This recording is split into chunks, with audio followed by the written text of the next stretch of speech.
আদিবাসী হোস্টেলগুলোতে যে ছাত্রছাত্রীরা থাকেন তাদের খাদ্য ভাতা 1800 টাকা বাড়িয়ে আমরা আগস্ট মাস থেকে আমরা 3300 টাকা করে তাদের খাদ্য ভাতা করব, এই সিদ্ধান্ত আমরা গ্রহণ করেছি। এই সরকার আদিবাসীদের কর্মসংস্থানও দিতে চায়। এই সরকার আদিবাসীদের যে সংরক্ষণ রয়েছে, বিগত সরকার আপনাদেরকে সংরক্ষণ দেয়নি, কেড়ে নিয়েছিল অধিকার। কারণ তারা পার্মানেন্ট চাকরি দিত না, কন্ট্রাকচুয়াল চাকরি দিত। আপনারা তাকিয়ে দেখবেন যত কন্ট্রাকচুয়াল চাকরি দিয়েছে সেখানে শিডিউল কাস্ট এবং শিডিউল ট্রাইবের সংরক্ষণ নীতি মানা হয়নি। শুধু তাই নয়, এই রাজ্যে হাজার হাজার ভুয়া এসটি সার্টিফিকেট দেওয়া হয়েছে। এসটি সার্টিফিকেট দেওয়া হয়েছে। আমাদের মন্ত্রী এবং দপ্তর প্রত্যেকটা ভুয়া এসটি সার্টিফিকেটের বিরুদ্ধে তদন্ত করছে এবং দোষী সাব্যস্ত হলে যিনি সার্টিফিকেট দিয়েছেন আর যিনি নিয়েছেন দুজনকেই জেলে পাঠানো হবে। আদিবাসীদের সার্টিফিকেট 2 নম্বরই করতে এই সরকার, ভারতীয় জনতা পার্টির সরকার দেবে না, এটা আপনারা নিশ্চিন্ত থাকতে পারেন।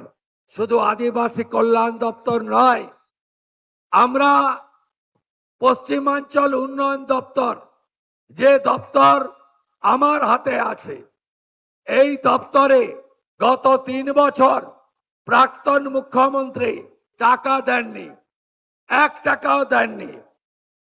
আপনি শুনলে অবাক হবেন, 25-26-এ মাত্র 6 কোটি টাকার কাজ হয়েছে এই 75টা ব্লকে, জঙ্গলমহলে।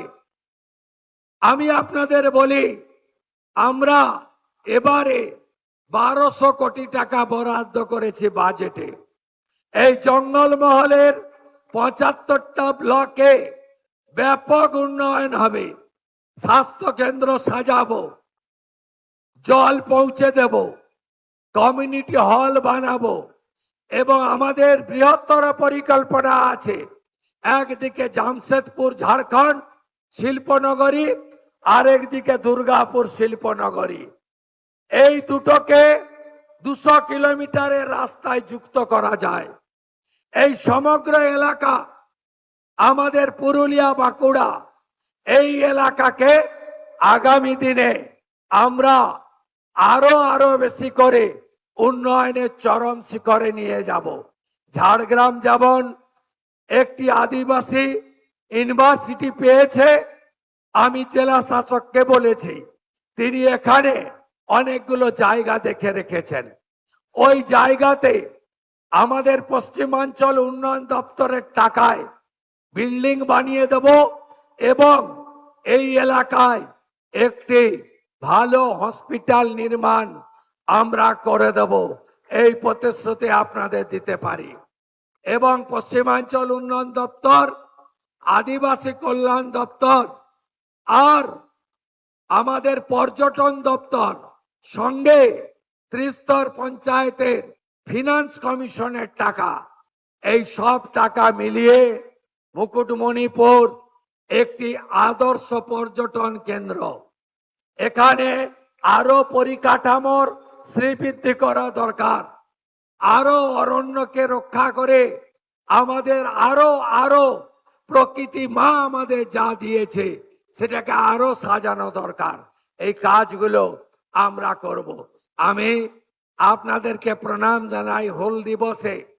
এই বিগত যে সরকার ছিল তারা কম অত্যাচার করেনি। ব্রিটিশদের উপরে ব্রিটিশের অত্যাচারও ছাড়িয়ে গেছিল। তাই অত্যাচারীরা, তোষণবাজরা, দুর্নীতিগ্রস্তরা শেষ কথা বলে না। আপনারা ভগবান, জনতা জনার্দন। আপনারা পশ্চিম বাংলায় 16টি আদিবাসী সংরক্ষিত আসনে আপনারা আমাদের জিতিয়েছেন। শুধু 16টি সংরক্ষিত নয়, কাশীপুর জেনারেল আসন থেকেও কমলাকান্ত হাঁসদাকে জিতিয়েছেন। তাই পশ্চিমবঙ্গে এখন 16 জন নয় 17 জন আদিবাসী বিধায়ক আর 17 জনই ভারতীয় জনতা পার্টি। আমি আপনাদেরকে প্রণাম জানাই, আপনারা দুহাত ভরে আশীর্বাদ করেছেন। আরো ভালো ভালো খবর দেখতে সাবস্ক্রাইব করুন বাংলা হান্টের ইউটিউব চ্যানেল। বাংলা হান্টের আরো খবর দেখতে নজর রাখুন। বাংলা খবর মানেই বাংলা হান্ট।